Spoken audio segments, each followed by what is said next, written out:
مولا حسین جب حضرت سیدنا امیر معاویہ رضی اللہ تعالیٰ 60 ہجری 22 رجب کو دنیا سے فالج کے مرض میں کوچ کر گئے. یہ میرے حضور کے صحابی ہیں. صحابی سے اگر کوئی ایسی لغزش ہو جائے تو امت میں کسی بندے کو اختیار نہیں ہے کہ وہ صحابہ کے معاملات پر زبان کھولتا پھرے. لوگ آج بہت بے باک ہیں اور وہ کچھ کا کچھ کہتے ہیں. ہم کہتے ہیں بس اتنی نبی سے نسبت ہے ان کو، حضور کے صحابی ہیں، اس لیے ان کے بارے میں غلط سوچنا بھی حرام ہے. اہل سنت کا یہ معتدل رویہ ہے، اعتدال. نہیں تعریف کر سکتے توہین بھی مت کرو، اس لیے کہ بیٹے کا ننگا پن باپ کو کوئی نقصان نہیں پہنچاتا. نوح علیہ السلام کا بیٹا بگڑا، اس سے حضرت نوح علیہ السلام کے کردار پہ کیا اثر پڑا؟ انہوں نے سمجھایا، نہیں مانا، گھر کو ہو گیا. اللہ کے پیغمبر ہیں نوح. حضرت امیر معاویہ عاشق رسول ہیں، ایسے عاشق رسول کہ انہوں نے وصیت کی تھی کہ میں نے حضور کے ناخنوں کی قطرن سنبھال کر کے رکھی ہے، جب میں قبر میں جاؤں تو اس کو میرے سینے پہ میرے کفن میں رکھ دینا. اللہ مجھ سے پوچھے گا معاویہ کیا لایا ہے، تو عرض کروں گا تیرے حبیب کے ناخنوں کی قطرن. اور ان کا وصال ہوا دمشق میں، ملک شام میں. انہیں باغ بے صغیر قبرستان میں دفن کیا گیا ہے. آج بھی وہاں ان کی قبر انور موجود ہے. انہوں نے دنیا سے جاتے جاتے بڑی وصیتیں کی تھی یزید کو کہ دیکھ ان کا خیال رکھنا. بہت ساری چیزیں انہوں نے کہی تھی، لیکن جب ان کا وصال ہو گیا 22 رجب کو آپ کا وصال ہوا. اس کے بعد یزید نے ایک خط روانہ کیا، کیونکہ یزید کو چور کے دل میں تو چور ہوتا ہے نا. یزید کو یہ خطرہ تھا کہ مولا حسین میری بیعت نہیں کریں گے، کیونکہ معلوم تھا یہ ہے پکا گنڈا، یہ کردار لیس آدمی، کریکٹر لیس آدمی. اس کے پاس کوئی کردار تو ہے نہیں. بانسری بجاتا ہے، کنیزوں کا ناچ دیکھتا ہے، مجرے سنتا ہے، بندر کا ناچ دیکھتا ہے. اور جو سرجون ہے نا، سرجون، اس نام کو آپ یاد رکھیں، وہ آگے کام آئے گا. سرجون جو ہے وہ یزید کا دوست ہے. سرجون نے یزید کی جتنی پول کھولی ہے اس سے زیادہ کسی نے یزید کی پول نہیں کھولی. یہ ہر عیاشی میں سرجون یزید کے ساتھ ساتھ رہتا تھا. تاریخ میں البدایہ والنہایہ وغیرہ اٹھا کر کے پڑھیں، اور بھی دیگر مورخین کا ریکارڈ اٹھا کر کے پڑھیں، سرجون نے بہت سی باتوں کا انکشاف کیا ہے. سرجون کا کہنا یہ ہے کہ یزید جو ہے وہ لڑکوں کے ساتھ بدفعلی بھی کرتا تھا، اور بلکہ یزید کا کردار اتنا گھناؤنا کردار تھا، اتنا گرا ہوا کردار تھا کہ یزید جب شہوت اس میں ڈوب جاتا تو وہ کتوں کے ساتھ بھی بدفعلی کیا کرتا تھا. یہ یزید کا کردار ہے، یہ یزید کا کیریکٹر ہے.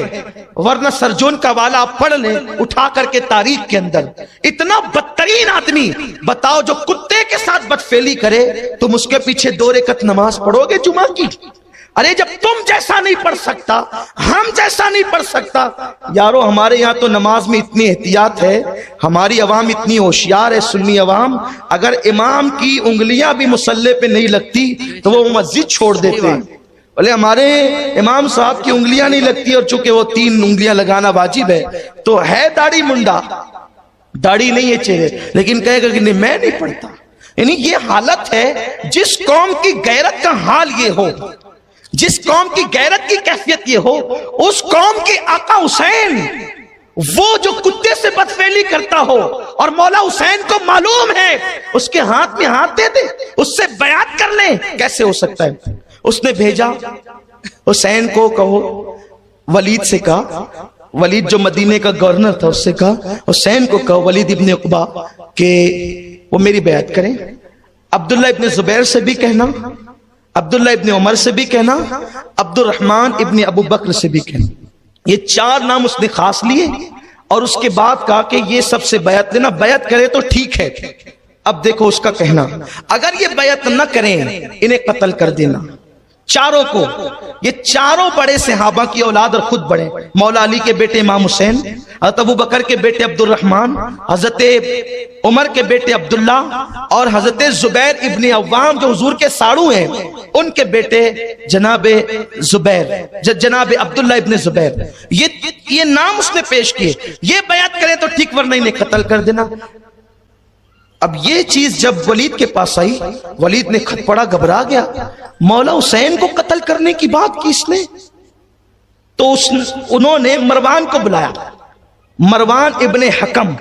یہ مروان وہ شخص ہے، مروان وہ انسان ہے، بخاری شریف کی حدیث ہے. دیکھو یزید کے فیور کرنے والوں میں کیسے کیسے لوگ ہیں. میں پھر حوالہ دے رہا ہوں، بخاری شریف کی حدیث ہے اور اس کو نقل کیا ہے ابن کثیر، علامہ ابن تیمیہ کے شاگرد نے. علامہ ابن تیمیہ وہ بندہ ہے جس نے سب سے پہلے منبر پہ چڑھ کر کے اللہ کی توہین کی اس طرح سے کہ جیسے میں کرسی پہ بیٹھتا ہوں تو میرے وزن سے کرسی چرچر کرتی ہے، ویسے اللہ رب العزت بھی اپنی کرسی پہ بیٹھتا ہے تو اس کے وزن سے اس کی کرسی چرچر کرتی ہے.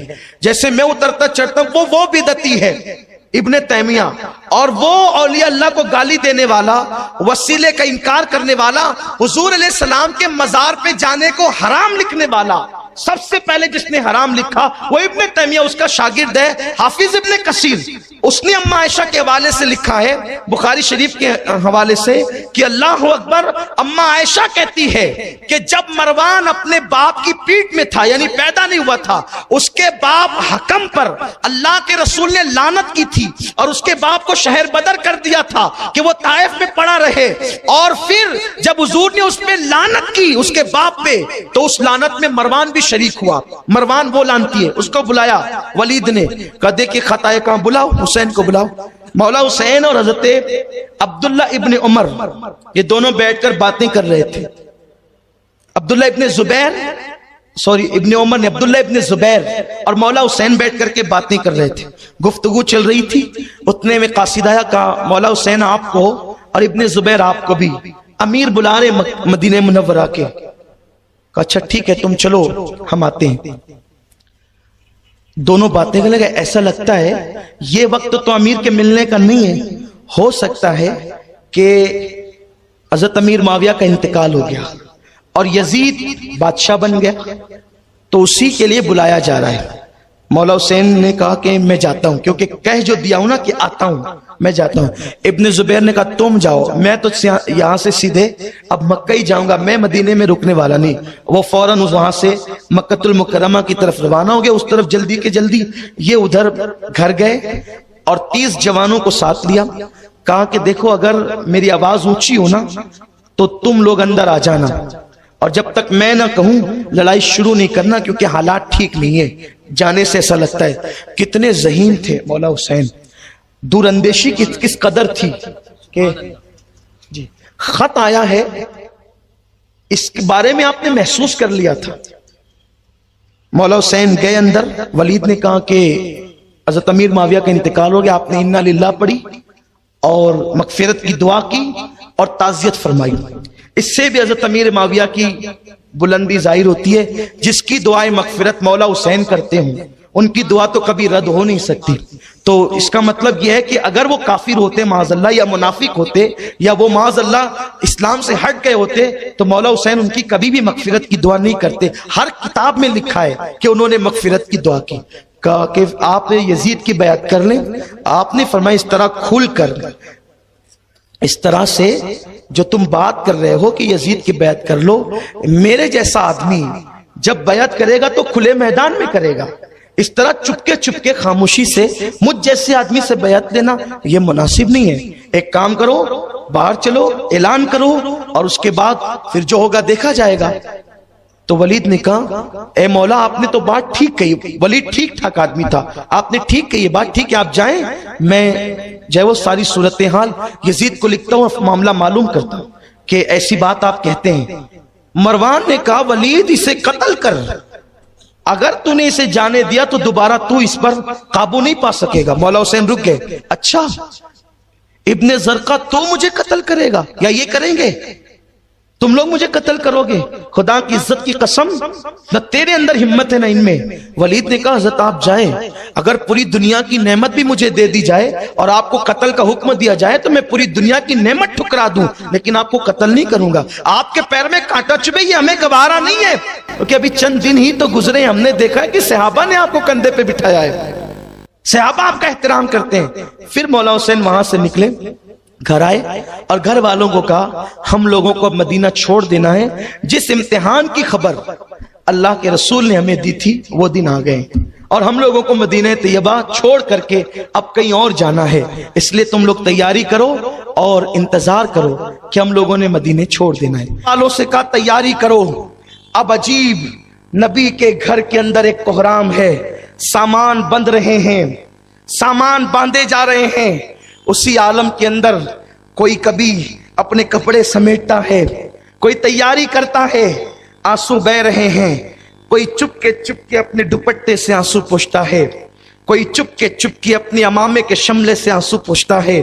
لیکن کوئی مولا حسین کو نہیں کہتا حسین نہ جانا, اس لیے کہ وہ دن آ رہے ہیں شہادت کے جس کی رسول نے خبر دی تھی. نہیں, کیونکہ وہ لوگ اپنی جان سے زیادہ اللہ کے دین کو عزیز رکھتے تھے.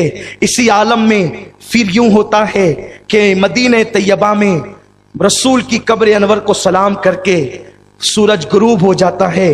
3 شعبان کا سورج غروب ہوتا ہے. 60 ہجری کا اور 14ویں کا چاند 4 تاریخ کا چاند مدینہ طیبہ میں مزار رسول کو سلام کرنے کے لیے طلوع ہوتا ہے.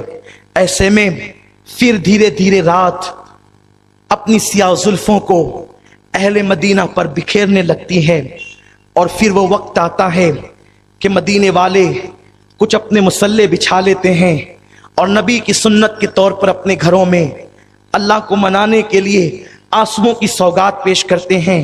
ایسے میں رات ڈھلتی چلی جاتی ہے اور جب رات کا آخری پہر آنے لگتا ہے تو چشم تصور میں جب میں مدینہ طیبہ پہنچتا ہوں 4تھی شب میں شعبان کی 60 ہجری کی, تو میرا دل, میرا ایمان, میرا وجدان پھر ان چیزوں کو تصور میں لاتا ہے جہاں آپ بھی پہنچنے کی کوشش کریں.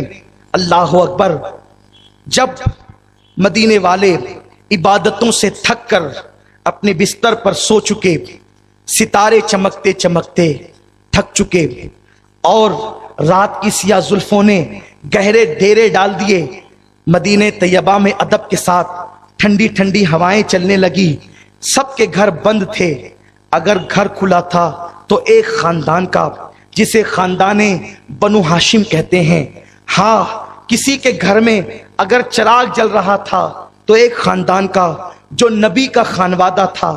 ایسے میں اس کھلے ہوئے دروازے سے ایک کم و بیش 55 سال اور کچھ مہینے کی 55 سال اور کچھ مہینے کی عمر کا ایک شخص نکلتا ہے جس کی داڑھی اس عمر میں بھی سیاہ اور کالی تھی. اتنا حسین تھا وہ کہ جب اس نے باہر قدم نکالا تو اس کے چہرے سے نور کی وہ کرنیں نکلی کہ یوں لگتا تھا جیسے کسی نے سیاہ رات میں اچانک چاند کو زمین پہ اتار دیا ہو یا قندیل روشن کر دی ہو. وہ اپنے ہی چہرے کی روشنی میں چلتے چلتے بوجھل قدموں سے غم سے نڈھال جنت البقیع میں جاتا ہے. کچھ لوگوں نے پہلے در رسول کا ذکر کیا ہے, بعض مورخین نے پہلے جنت البقیع کا ذکر کیا ہے. اسی جوان کو جنتی جوانوں کا سردار رسول اللہ نے کہا تھا. اس جوان کا نام حسین ابن علی ہے. وہ جوان جیسے ہی جنت البقیع میں قدم رکھتا ہے, سامنے ہی اس کی پیاری پیاری امی کی قبر تھی. وہ ماں کی قبر دیکھ کر صبر رضا کا جو مجسم تھا, حلم اور حکمت کا جو پیکر تھا, ماں کی قبر کو دیکھ کر اسے اپنا بچپنا یاد آیا. شاید اس جوان کو وہ رات یاد آئی. آج 4 شعبان ہے, 4 شعبان کی شب ہے. اس کو 3 رمضان کی وہ رات یاد آ گئی. کون سی رات؟ جب اس کی پیاری پیاری امی, جس کو رسول نے اپنے جگر کا ٹکڑا کہا تھا, اس کی پیاری پیاری امی جس کے لیے نبیوں کا امام اٹھ کر کھڑا ہو جاتا تھا اور یوں کہتا تھا فدا کے امی و ابی یا فاطمہ, اے فاطمہ تجھ پر میرے ماں باپ قربان. حسین کو وہ ماں یاد آئی. سب جس کے لیے کھڑے ہوتے ہوں وہ نبیوں کا امام حسین کی امی کے لیے کھڑا ہوتا ہے, لیکن 3 رمضان کو اس پیاری پیاری امی نے جلدی جلدی سے آٹا گوندا اور دن میں 2 تاریخ کے دن میں کپڑے دھلے اور 3 شب کو جلدی جلدی سے کھانا پکانے لگی. بہت اجلت کر رہی تھی حسین کی امی. حسین پاک کے بابا مولا علی آئے. فاطمہ آج عجیب معمول ہے آپ کا, آپ نے نماز مغرب پڑھ کر اتنی جلدی سے کھانے کی طرف رجوع کیا, حالانکہ تیری یہ عادت نہیں, کھانا کبھی تو نے اس کی طرف توجہ نہیں کی. آج فاطمہ تو کھانا بنا رہی ہے. حسین کو ماضی کے کچھ لمحات یاد آئے. میں بھی انہی لمحات کی طرف تمہیں لے جانا چاہتا ہوں, اور عشق میں تمہیں مدینہ طیبہ میں ان ماں بیٹوں کی محبت کا لطف اور لذت چکھانا چاہتا ہوں, انہی کے فیضان سے, تاکہ جس کے لطف سے, جس کی لذت سے, جس کی خوشبو سے اپنے مشام جاں معطر ہو جائے. مولا نے پوچھا فاطمہ کھانے میں اتنی جلدی کیسی؟ سیدہ نے دوپٹے سے آنسو پوچھے. آج ہم نے نہایا ہے, آپ نے دیکھا؟ ہاں. وہی کپڑے دھل کر کے پیون والے پہنے, آپ نے دیکھا؟ ہاں. معمول سے ہٹ کر آج تمہاری زندگی ہے فاطمہ. فاطمہ نے کہا رخصت کا وقت قریب ہے, جانا ہے اس دنیا سے. دن آخری گزر گیا, اب آج آخری رات آ گئی. تو جانے والے تو کہیں استغفار پڑھتے ہیں, جانے والے تو کلمے پڑھتے ہیں, تم کھانا بنانے بیٹھ گئی. مولا حسین کے والد نے کہا تم کھانا بنا رہی ہو؟ ہاں, اس لیے کہ جب جانا ہے اس وقت تو سر سجدے میں رہے گا, لیکن ابھی کھانا اس لیے بناتی کہ مجھے کربلا میں حسین کی بھوک یاد آتی ہے. آج اس لیے کھانا بنا رہی ہوں, اپنے ہاتھوں سے آج میرے حسین کو کھانا کھلاؤں گی, زینب کو کھلاؤں گی, حسن کو کھلاؤں گی, تاکہ میرا بیٹا حسین جب کربلا میں 3 دن کا بھوکا ہو تو ماں کے ہاتھوں کے لقموں کی لذت اس کی بھوک کو مٹا دے, اور وہ یزیدیوں کے ساتھ ایمان اور عقیدے کا سودا نہ کر سکے. اور پھر سیدہ نے مولا علی کا ہاتھ پکڑا. وہ لمحات حسین کو یاد آ رہے ہیں. مولا علی کا ہاتھ پکڑا, لی کچھ وعدے کرو, کہیں بتاؤ کیا میں نے کبھی تمہارا دل دکھایا؟ نہیں. مولا علی نے کہا تم نے میری خوشی کا بڑا خیال کیا. کہا علی میری حیات میں تم پر دوسرا نکاح میرے نبی نے حرام کیا تھا, لیکن جب میں دنیا سے چلی جاؤں گی تو تم دوسرا نکاح تو کرو گے نا؟ مولا علی چپ تھے اور موٹے موٹے آنسو مزگاہ پر سجتے تھے اور علی کے چہرے پر موتیوں کی طرح جھڑتے تھے. مولا علی نے آنکھیں نیچے کر لی, کچھ جواب نہیں دیا. ہاں تم میرے بعد نکاح کرو گے, کیونکہ شادی کو ابھی 8-9 سال ہوئے, پہلی شادی کو جو فاطمہ کے ساتھ ہے, اور اب جدائی ہونی ہے. مولا علی خاموش ہیں.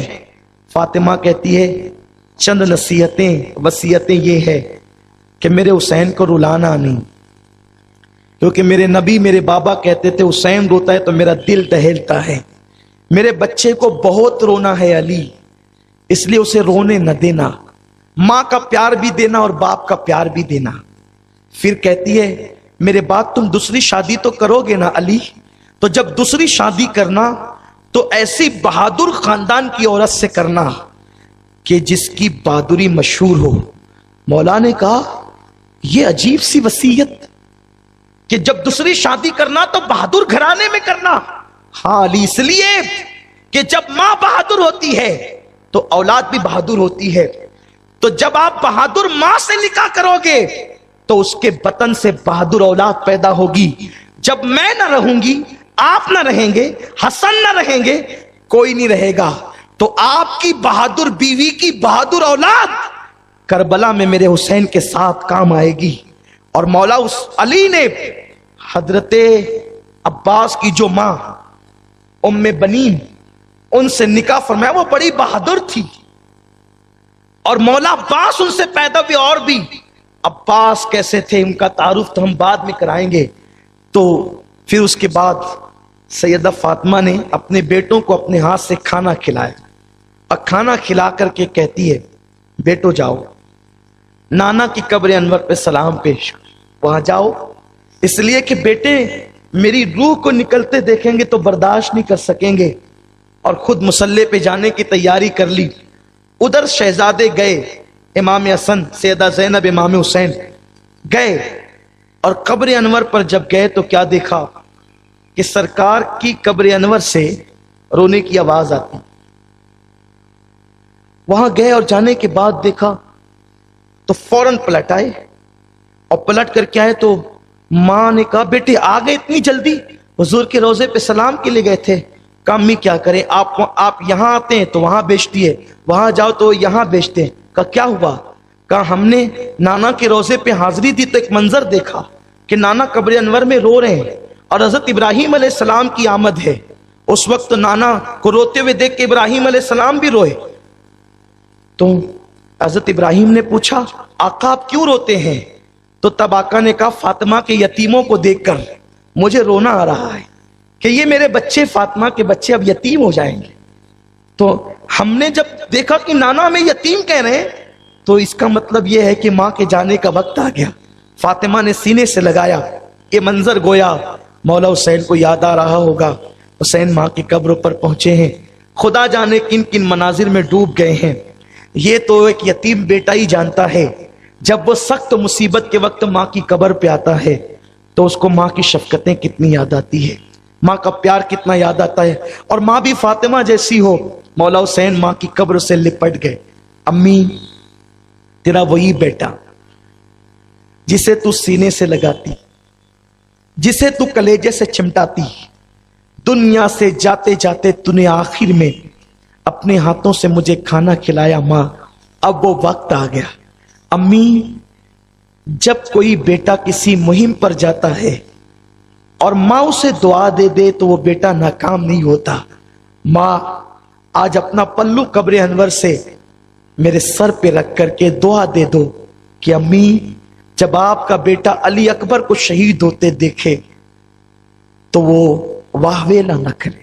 امی جب میرا بچہ معصوم بچہ اصغر شہید ہو تو میرے پیر میں تزلزل نہ آئے. حسین کہتے جا رہے روتے جا رہے. امی کچھ تو کہہ دو تاکہ تمہارا حسین مطمئن ہو کر کے جائے. صوفیاء کرام نے بہت سی باتیں کہی ہیں لیکن میں اس کی طرف نہیں جاتا. ایک تو وقت کی قلت بھی ہے اور یہ صوفیاء کا مجمع بھی نہیں ہے. جب اہل دل ہوتے ہیں تو اہل دل کے سامنے دل کی بات رکھی جاتی ہے. لیکن مولا حسین ماں کی قبر سے لپٹے, قبر پر زلزلے سے جھٹکے آنے لگے, قبر میں حرکت پیدا ہو گئی. گویا کہ فاطمۃ الزہرا سلام اللہ علیہا اپنے بیٹے کی داستان غم سن کر لرز گئی ہیں اور پتہ نہیں فاطمۃ الزہرا نے بیٹے کے سر پہ کس طریقے کے ہاتھ رکھے اور کس طریقے کی کیفیت ہوئی. ایسے عالم کے اندر مولا حسین اپنی ماں کی پایتی چوم کر بھائی حسن کے مزار پر آئے اور اس طریقے کی بھائیوں میں محبت بھرے لہجے میں کیا باتیں ہوئی یہ تو مولا حسین ہی جانتے ہیں. اور پھر اللہ اکبر خصوصیت کے ساتھ اپنے ماموں حضرت ابراہیم ابن محمد کے مزار پہ آئے. کہا ماموں میرے اوپر آپ کے بابا نے آپ کو قربان کر دیا تھا, اب میں دین کے لیے قربان ہونے جاتا ہوں. بابا ماموں مجھے اجازت عطا فرمائیں. اور پھر بقی میں امہات المومنین کی قبروں کو سلام کیا. بقی اس وقت سناٹے میں تھا اور غموں میں ڈوب گیا. حسین پچھلے پیر ماں کی قبر کو حسرت بھری نگاہ سے دیکھتے ہوئے پلٹے. ایسا لگتا تھا گویا کہ اہل بقی اپنی قبروں سے جھانک جھانک کر اس جانے والے کو آخری مرتبہ دیکھ رہے ہوں. حسین وہاں سے نکلے اور نانا کے مزار پر آئے.